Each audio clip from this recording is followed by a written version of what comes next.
power of the priesthood was in this church, and when I talked to this missionary from the RLDS church, I told him in full conviction, and he came and met me, and we spent about 2 months together, and we wound up baptizing him. He belonged to the Fairview ward. There were 2 wards over there. And around Christmas time, he brought this big box to my house, and he said, "Don't open it up till Christmas." And I said, okay. And after he left, I changed my mind. It was so heavy. And so I opened it up before Christmas, and it was the Journal of Discourses. And these are all the sermons since the beginning of the church. And I had a chance. It took me 8 years to read them all. And I'd like to read something to you. The reason I want to read this, a few years ago I read a book by Ogden Crowd, and he wrote about the 10 lost tribes, all the theories that existed. Some of them said they lived on a planet near the North Star, and another theory was they were underneath the ice on the North Pole. Another theory was that the hollow earth. And when I read this is a sermon by Brigham Young, and you get an idea where we're going. This is what he said. "We are now gathering the children of Abraham who have come through the loins of Joseph and his sons, more especially through Ephraim, whose children are mixed among all the nations of the earth. The sons of Ephraim are wild and uncultivated and ungovernable. The spirit in them is turbulent and resolute. They are the Anglo-Saxon race." I said, what? All the Christian sects, and I'm sure some of the Jewish rabbi, how you say that, chagrin, they're upset that if they ever heard anything like that, they're like the dog and cat and happy. And I finished reading a book by the Wandering Jew. It's about 500 pages, and it's the history of how Christianity treated the Jews throughout the centuries. That's why there is a reluctance in looking into Christianity on the part of the people of the house of Judah. At least that's my opinion. But anyway, I got this aside. Let's examine this. I got on the bandwagon. I figured, well, if they believe that people believe that the people of the 10 tribes are on a planet near the North Star, I'm going to run with the Anglo-Saxons. Well, let's look at the house of Isaac. They were judged by, they had judges for 335 years. And then they had kings, Saul, David, and Solomon for 120 years. And in the year approximately, according to our date, in the year 975, they split up.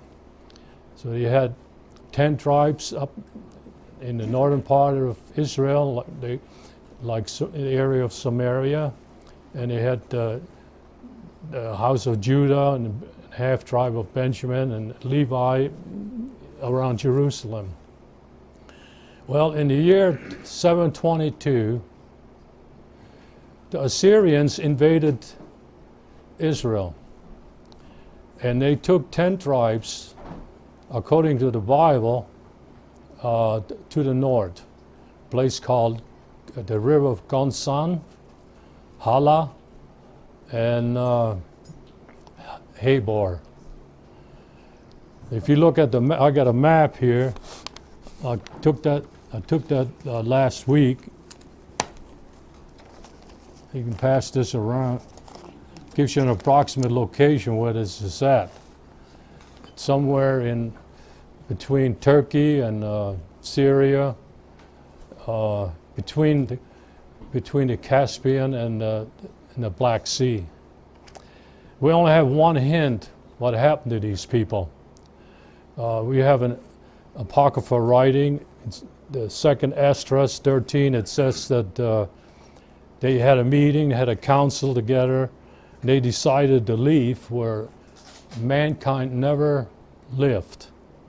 And that they traveled for a year and a half. And this is in the apocryphal writing. Now, the people who were left behind, according to the Bible, there was 27,280. They were the cream of the crops. They were taken up the Habor and the river of Gonsan.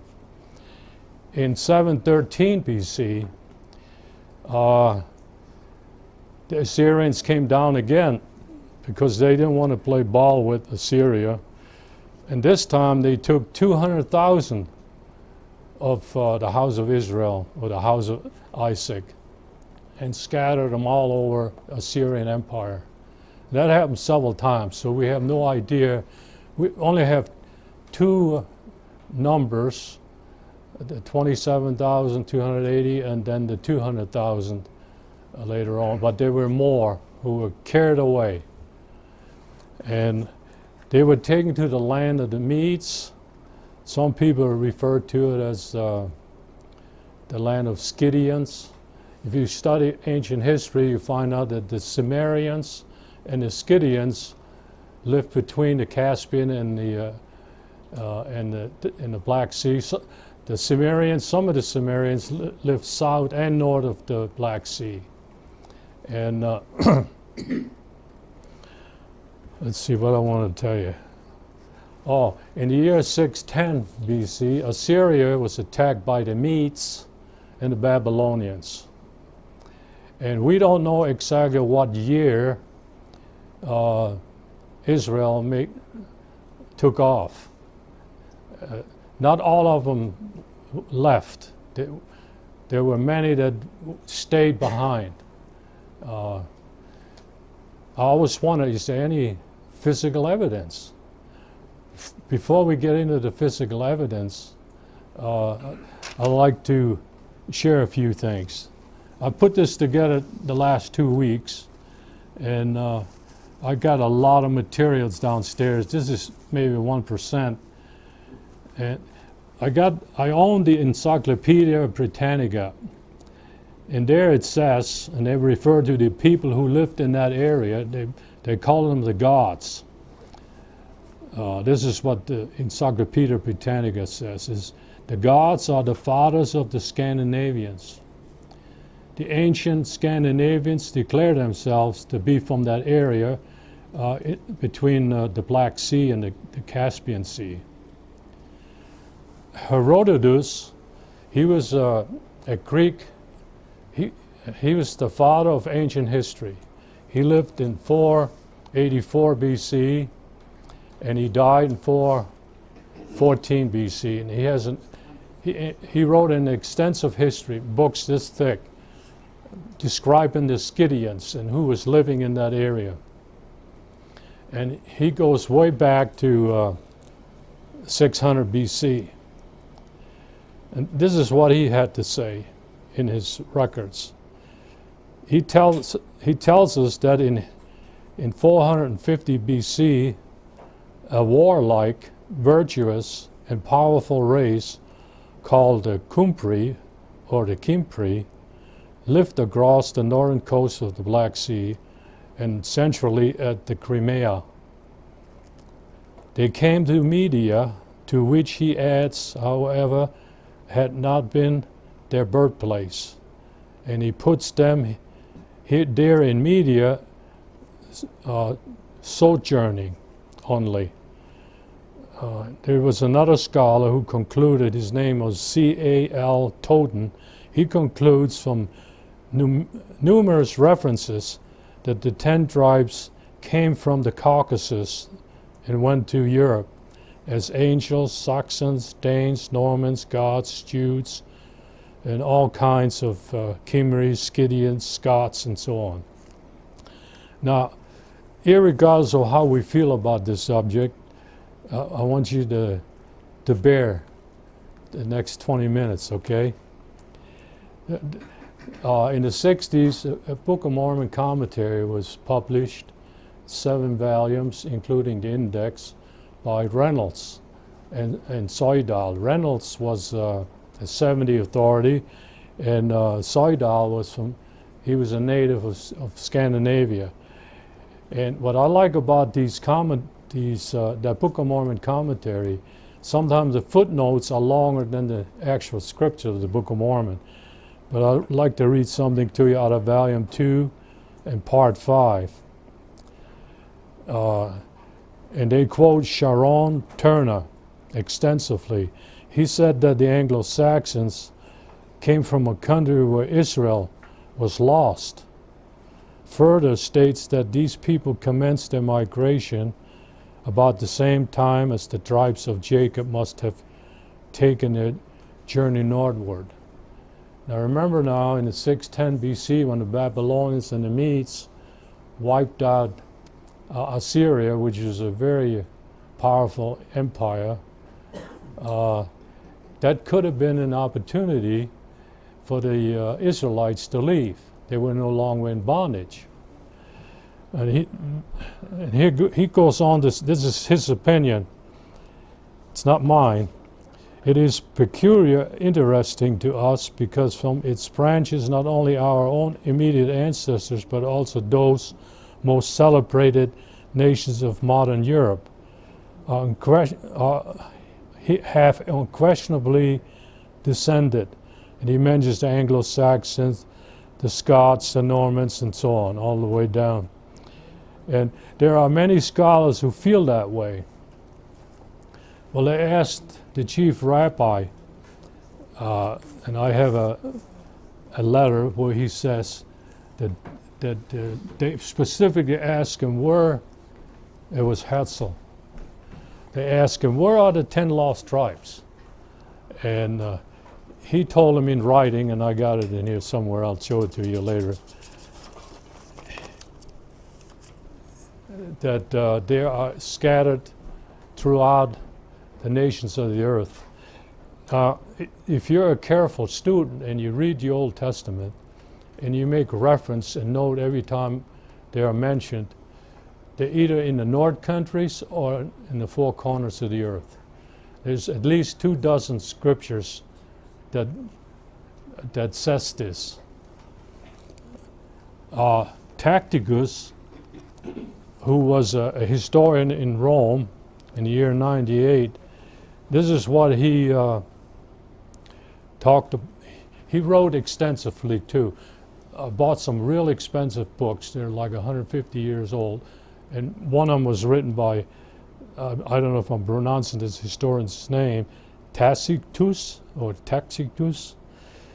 And he wrote about the Germanic tribes. This is what he said in the year 98 AD. He said, they celebrate an earth god who had a son.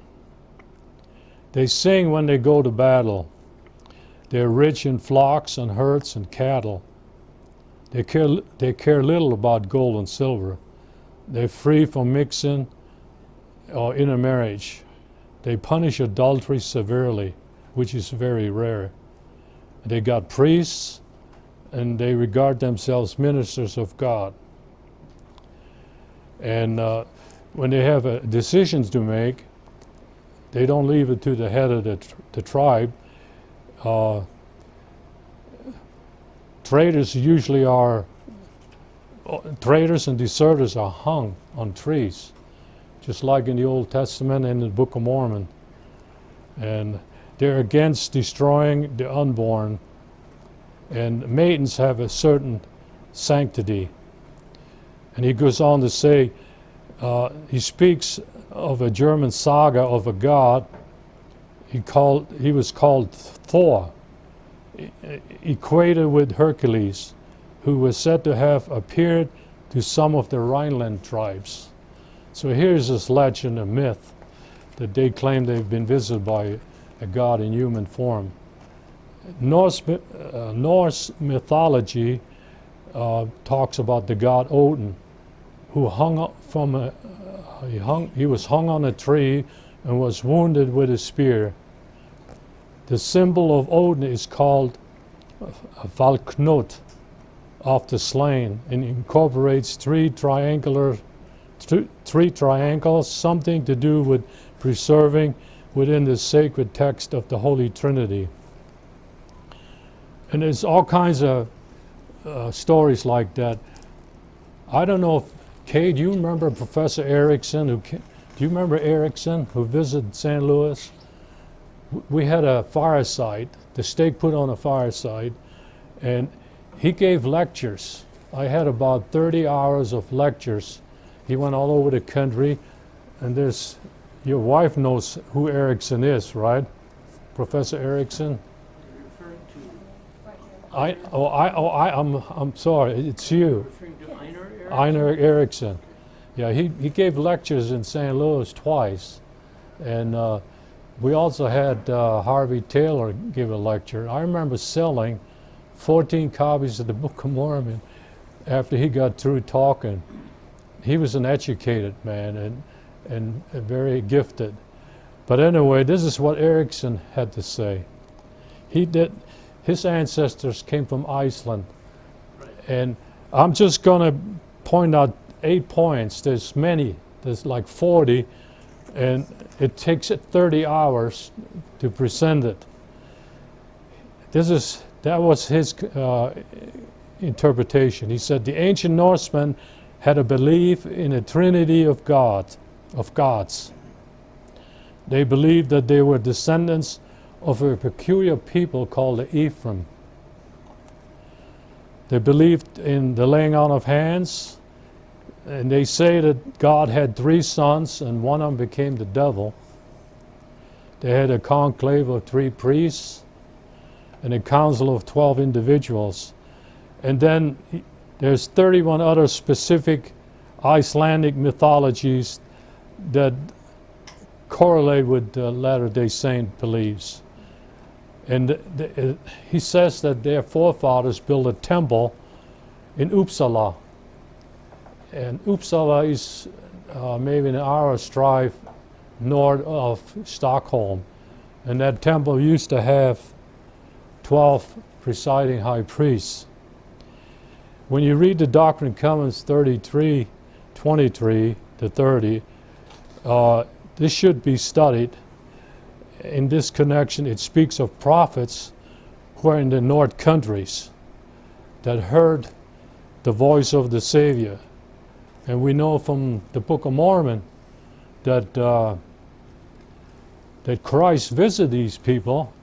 He came here about 34 AD, and he said the 10 tribes he would be visited also, and that they were led by prophets, and they kept records. And someday, if we're righteous enough, it might become available to us. We don't even read what we got.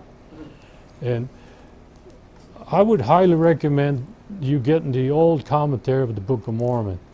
They were real blunt, and those were their opinions. There's not just single sentences, but 10 or 12 pages on each subject.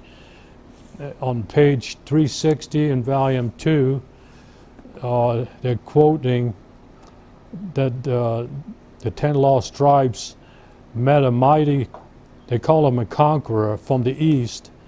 They accepted him as their God in human form, and this supposed God incarnate is thought to have presented himself to the people about the same time when the Messiah appeared to the Jews, which is kind of interesting. Whether it's true or not, I'm not going to say. But last time I opened up my mouth, I got in trouble. But Herodotus, in his history, talks about King Darius. King Darius wrote on gold plates and silver plates that can be, I have photographs of them. There were at least a half a dozen. He wrote about the conquests of different people. And he decided one year, Herodotus says, I don't know if I believe this or not, he said there was 700,000 warriors went between the Caspian and the Black Sea to chase these Scythians. These Scythians were sheep herders. They didn't build any cities. They had gigantic wagons. Some of them had 6 wheels, and they lived like sheep herders in portable wagons. And his army could never catch them. They had a rear guard action, performed a rear guard action where people very expertise with horses, and they would always be a day's march ahead of Darius' army. And while the women and the kids and the wagons going in different direction. And this went on for a couple of years, and they could never, they ran out of food and they had to retreat and leave Scythia. And some scholars think Scythia and the Sumerians who lived in that area, they believed that they were the house of Israel. Well, what kind of evidence do we have?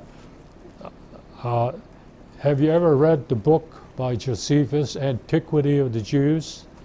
It's a massive book. It's almost as big as the Bible. He wrote several books, and but he said that in book 10, page 264, that the 10 tribes were transplanted to Media and Persia. So this is, the Bible backs that up, and they had a peculiar way of bearing their debt.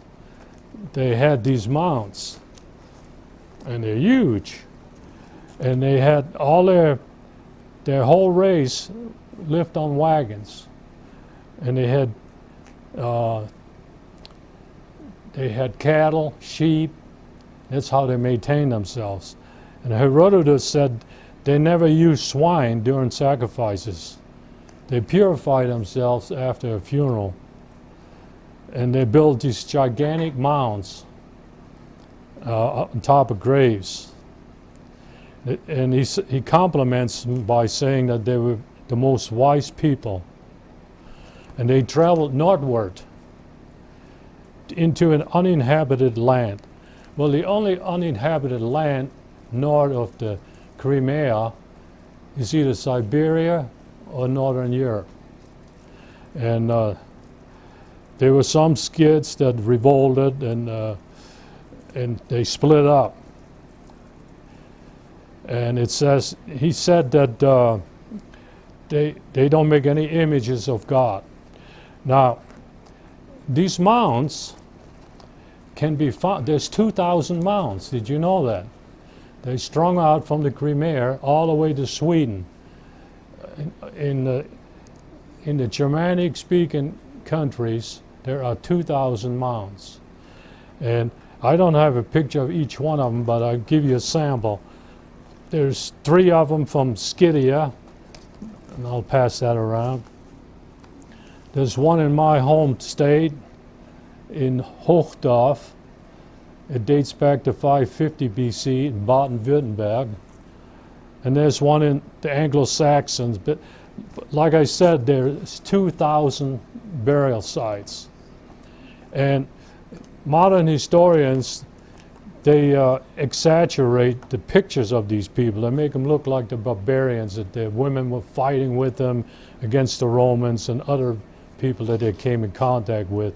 And they shows them sometimes partially nude.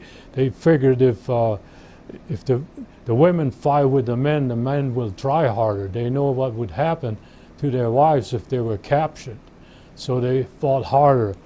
And some of these wagons are being pulled by oxen, and I'll pass these pictures around.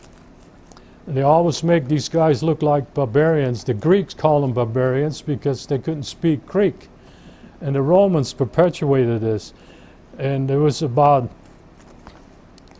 in the year 378 AD, there was a large group of, they call them Huns. They were Asiatic, and they were very numerous. And the gods at that time, who stayed behind, who lived in north of the Caspian Sea, they were driven, they were called Ostrogoths. And the Visigoths lived further west. And they were almost decimated by the Huns. And the Visigoths asked the Romans for permission to come across the Danube, and asked permission to stay in Rome so they could work together to fight the Huns. Well, the Romans who were in charge in Thrace, which is Bulgaria and Greece now, they mistreated the Visigoths. There were like 250,000 coming across the river, and they were worried there was so many of them. And they said, "We let you come here if you let your sons join the Roman army." And well, they gave them dog meat, and they mistreated them. And to make a long story short, I got a whole book on this episode. They start fighting the Romans, and they killed the leader of the Romans in the Battle of Antiople. The women were in their wagons, and they were being attacked by the Roman legions. And then the Visigoths came with their cavalry, and they destroyed the entire Roman army. And there's some big pictures there. I'll save the good part for last, okay? In the year 406, the Rhine River was frozen. And the Burgundians and the Alemanni and the Suevi, they crossed the river. And they took over Gaul. Gaul was captured by Caesar in 56 BC. And they also called themselves Celtic people. They were thinly spread out throughout Western Europe. Some of them even lived in Great Britain. In the year 46 BC, well, in 56, Caesar invaded England, and they came back. And 10 years later, in 46 BC, they went in there and took over most of Rome. I mean, took over the island for Rome. And you had Picts there, Scots, the Welsh, and they didn't conquer the whole island, but they built temples and palaces, and they built a wall. It's called the Hadrian Wall in 127 AD, all the way from Newcastle to Carlisle, to keep the Picts out. They had trouble with the Picts and the Scots. And I'll put all this together in the end, okay? When the Romans left in 612, the last legions, because Rome was being attacked by the Visigoths, the natives start fighting amongst themselves, the Picts, Scots, and Britons. The Britons asked Hosea and Hengist, who were in charge of the Anglo-Saxon race, they promised them land. You help me fight against the Picts, and we'll give you land. Well, they came to England, and they established 7 little kingdoms, and eventually the Germanic, the Angles, and the Saxons mixed with the Gaelic people who had actually been Latinized. The Romans were there 400 years, so you can imagine the influence they would have on their language. The only people that maintained their original language was the Welsh. I've been to Wales one time, and it almost sounds like German, and it wasn't English. And I was amazed that they were able to maintain their own language after 400 years of captivity. Okay, now, is there any evidence besides this peculiar way of living? The Romans fought with the Germanic tribe. The first battle they had was 113 BC. It was a terrible catastrophe in Denmark, in the land, it was called later on Jutland. They were driven out by floods. These people were called Kimpri, and they came with their wagons, and when they collided with the Roman Empire, and they fought many battles. It went on for many years. They destroyed 5 consular armies from Rome, and they could have, if they wanted to, go all the way to Rome and take it, but they didn't. And I forgot my train of thought. Okay, now is there evidence? Now these people obviously, as we mentioned before, they spoke Hebrew, archaic Hebrew, and they were led by prophets. And when they build these mounds, can you imagine? A lot of speculation as to how far they traveled. They have no idea how many traveled. Some of them say 250,000, some of them say just a few thousand. Okay, let's say it was 250,000. They have to eat 3 times a day. And you have women in wagons with you and kids. So they could have gone on the Dnieper River, which goes all the way, almost pretty close to the Baltic. And as they went, they built mounds. There's 2,000 mounds run diagonally all the way across Europe, the Ukraine, parts of Poland, North Germany, all the way. And they acted like the Scythians. They had livestock, they built the same mounds. And they had 22 tribal symbols. They found 19 Israeli tribal symbols, and I'll pass those out. They found them in graves on Germanic lands. That would be Exhibit 8 in any court, international court. You're the lawyer. We had a guy who had a patriarchal blessing in the Union branch who was promised that he would teach the 10 lost tribes. And so I stayed in contact with him out of curiosity. And he wound up going to England, and he went to Germany. And I got his patriarchal blessing where it says, "You shall teach the lost tribe of Israel." So take it for what it's worth. They had about 10 tribes. Some of them split up. Jews, the Danes, and the Angles. The Angles were, they lived in the area between, well, it's called Holstein. It's between Denmark and Germany. They and the Saxons were, as I mentioned earlier, they were led to invade England. They were helping the king of the Britons. The Saxons, there's a map right there where you got your hand. There's 3 states in Germany that are named after him. The majority of the Saxons stayed on the continent. It was the ones that were more adventurous and who probably didn't have farms or had livestock, so they went over there and mixed with the locals. At 1066, there was a battle between William the Conqueror.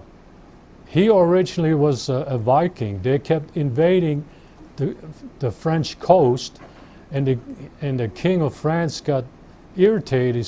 He said, "Will you stop these raids? I'll give you Normandy if you stop the raids." And so they settled Normandy. Even today, there are 2 million people who live in that area that originally came from the island. And they were absorbed, and they spoke French. French was the dominant language during the 400 years of Roman occupation on France. So when they went to England in 1066 and fought the Battle of Hastings, they killed the king of the Saxons. He received an arrow right in his face, and they lost the battle, and William took over, and all the aristocrats for about a century or two spoke French, and the peasants spoke Anglo-Saxons. I studied the changes of the English language right there from the beginning. That's another fireside. it completely changed. You still have about 10% of the English language that has Germanic names in it. For example, kindergarten, finger, Mutter, mother, father, father. You know, we spell it with V instead of F. And just, there's a lot of Germanic names in the English language. If you pick up an English dictionary, it's usually twice as big as most continental dictionaries because it has the same in French and in Anglo-Saxons. The Franks, they avoided a lot of conflict. The Visigoths were helping the Romans defeat the Huns in France. The battle was so severe, the legend says that they continued to fight in the spirit. And the whole land was covered. Attila, he was stopped in France, and he went back east. So the Franks were spared that. The French tribe, that's what the name Frankreich, Franken, France comes from. The Burgundian was another tribe that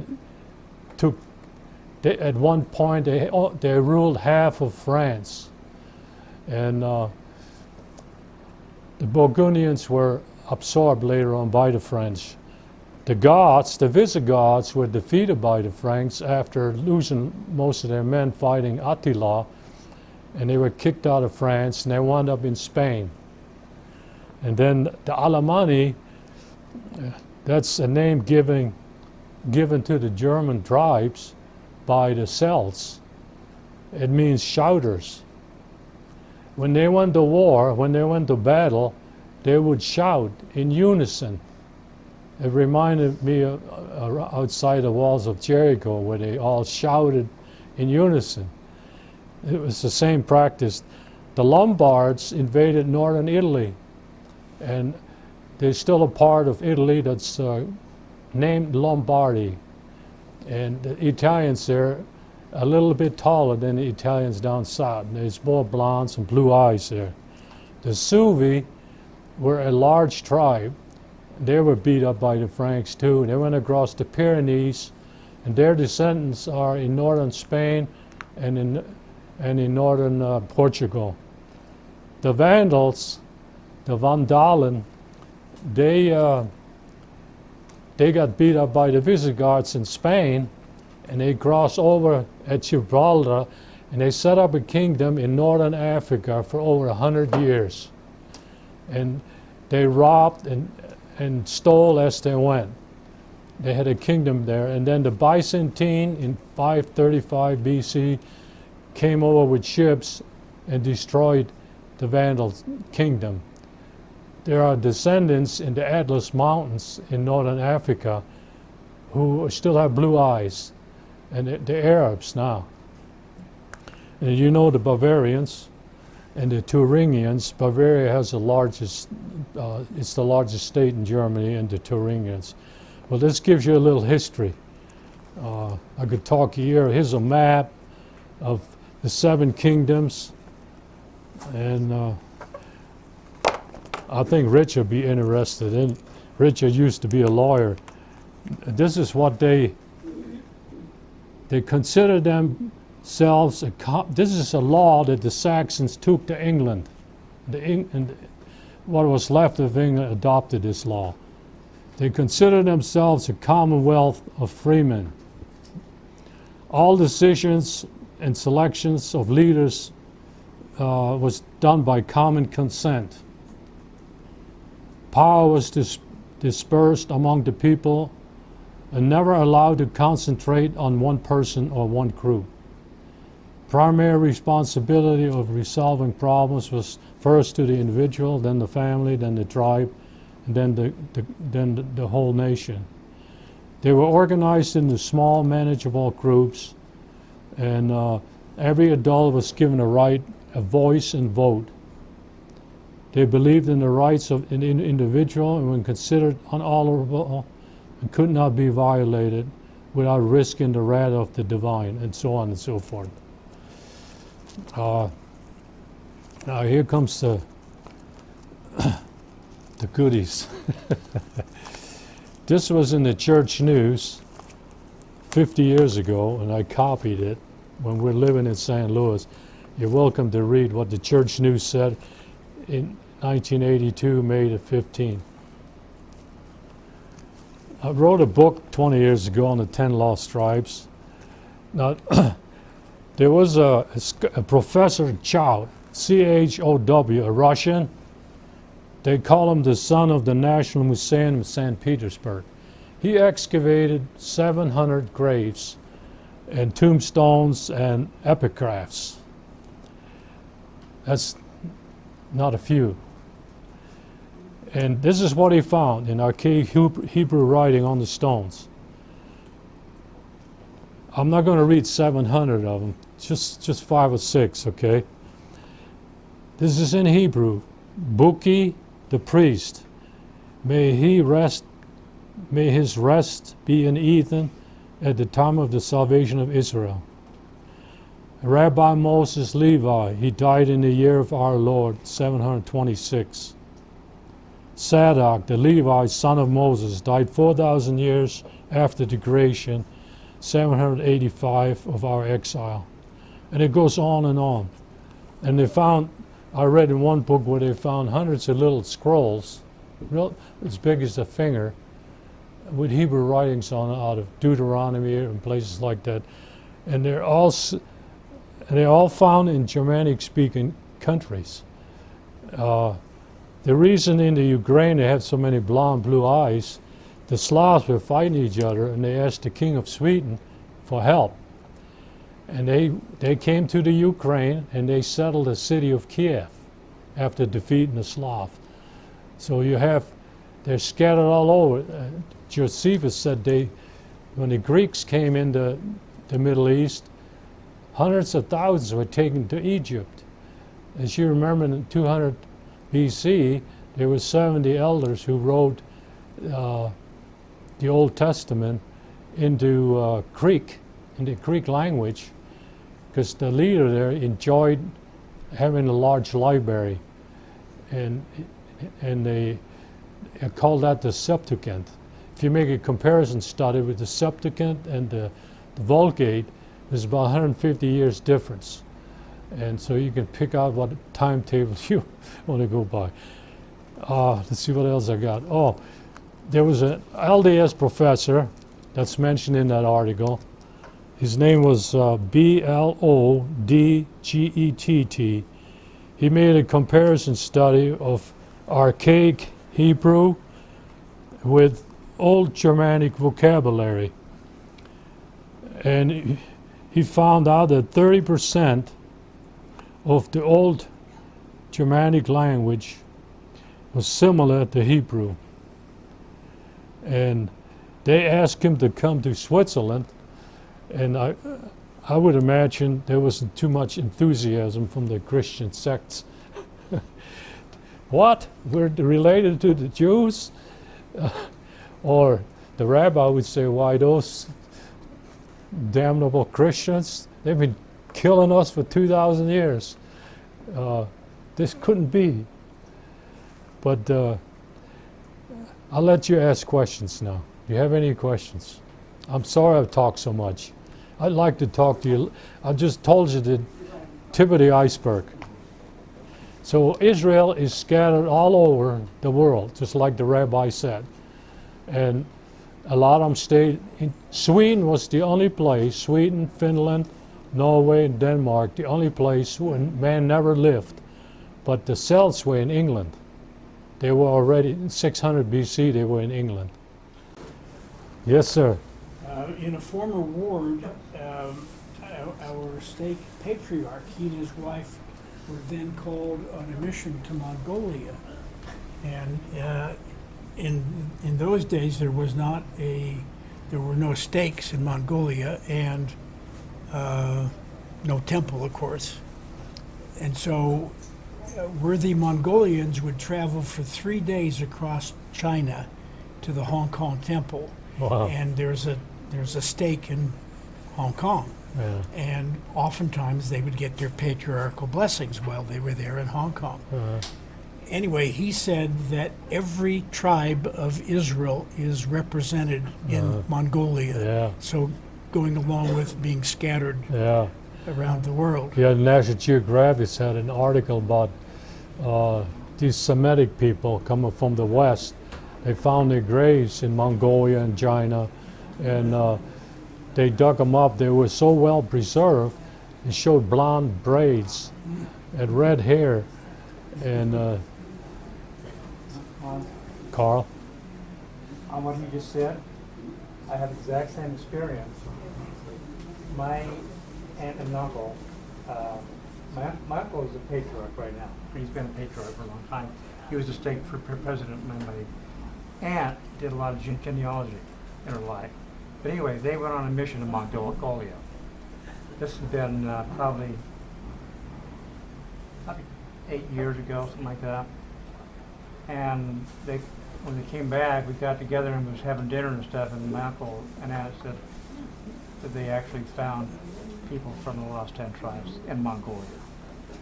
And you're Creek and you're Mormon. Yeah. Go figure. Interesting thing also about tribes. When I was on my mission in the northwestern states, I served in the North Seattle stake, and the stake patriarch was talking to us missionaries, and he said that if a person is assigned to a tribe from their patriarchal blessing, they are a literal genetic descendant of that particular tribe. The only time that you're adopted, the patriarch will say you are adopted into a certain tribe. Really? Yeah. Meaning no genetic relationship to any of the tribes of Israel. Well, what fascinated me was when they found 19 out of the 22 tribal symbols in the graves in Sweden and Northern Europe, and it's just amazing. Someday we find out the truth, right?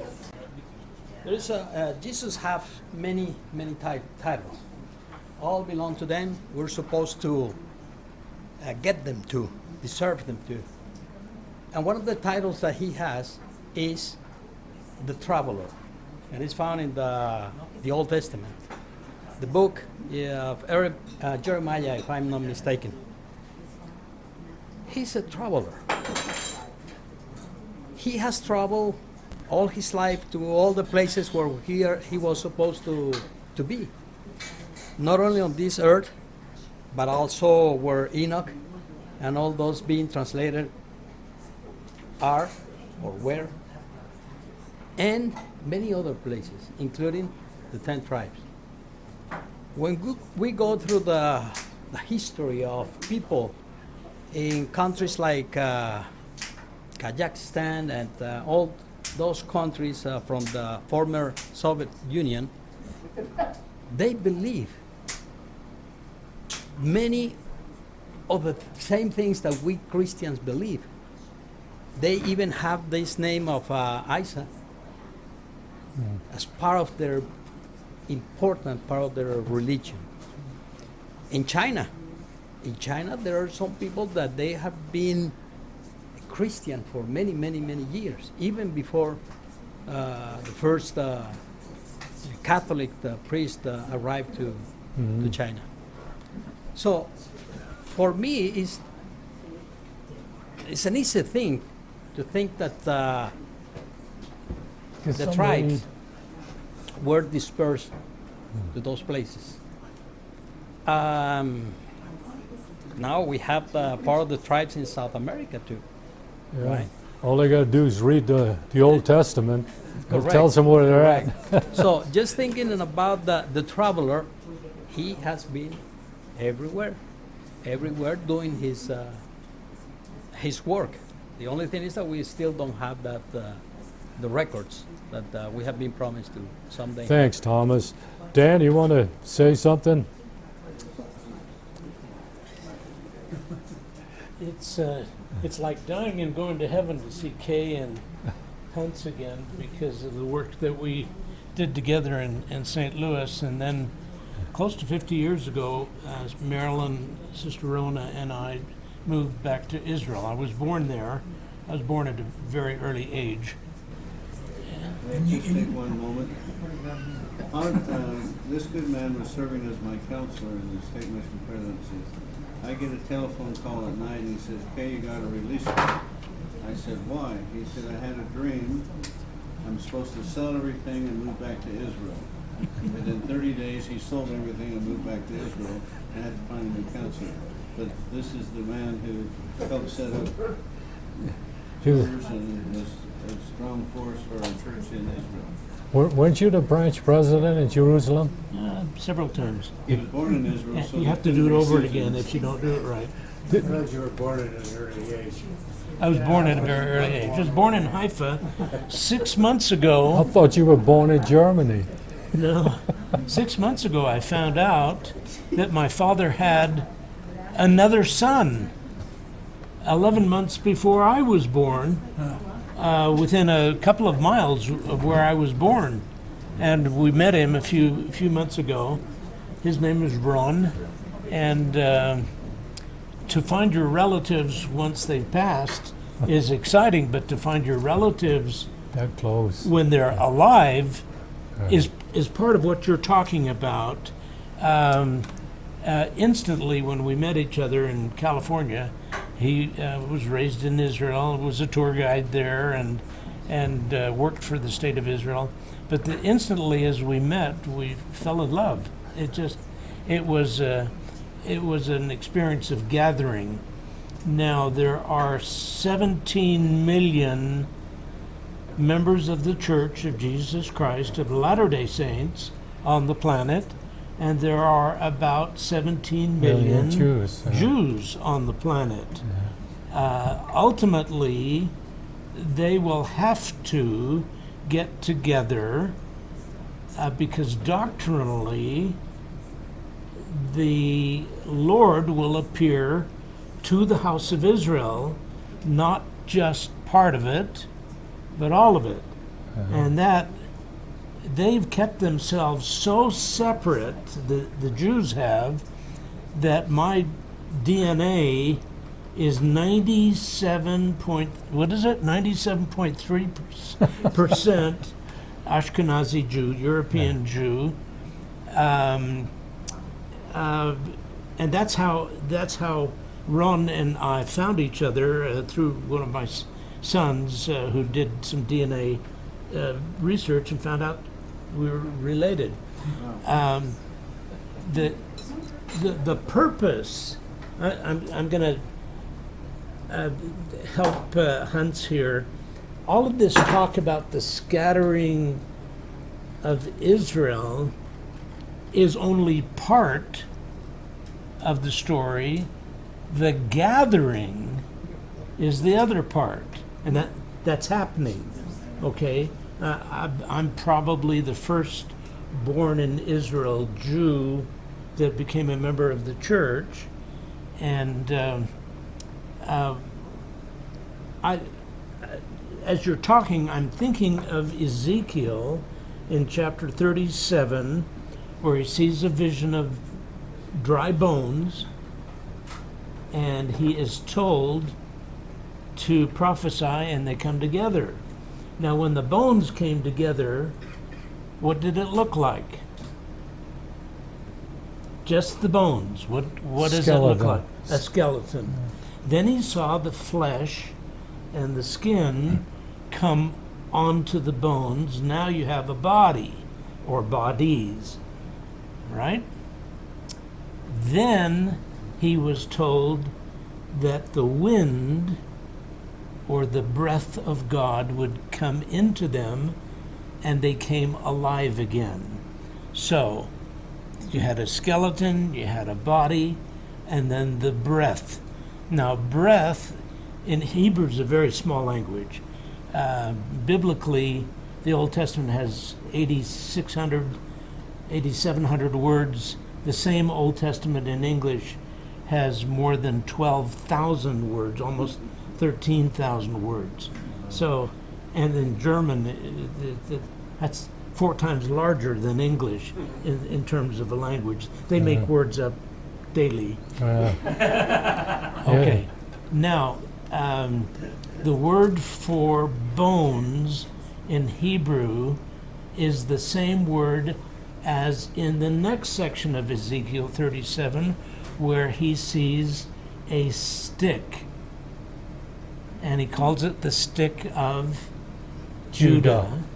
And then he sees another stick, the stick of Joseph, yeah. okay, or of Ephraim. And they come together. And then the third part of Ezekiel 37 is a treatise, a wonderful, powerful explanation how they will be gathered and will have, well, in fact, let me just read at the end of the sentence, the paragraph, the chapter. Moreover, I will make a covenant of peace with them once they've gathered. It shall be an everlasting covenant with them. I will place them, I will multiply them, and will set my sanctuary in the midst of them forevermore. My tabernacle shall be with them. Yea, I will be their God, and they shall be my people. And the heathen, that's not part of the house of Israel, shall know that I, the Lord, do sanctify Israel. Not just Latter-day Saints, but Israel, because a covenant is a covenant is a covenant. And even though they don't know what the covenant is, they will know. I will, and the heathen shall know that I, the Lord, do sanctify Israel, when my sanctuary shall be in the midst of them forevermore. Every time the children of Israel were scattered, it was followed by a gathering. All right? As you read that chapter, go ahead and study it and enjoy it. Let the Spirit guide you. It is a testimony of our being sent from our pre-earth life, and then we'll die.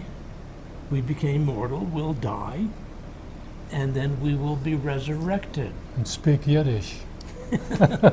Now, every scattering and gathering of Israel is a simile of the plan of salvation. I love Ezekiel 37.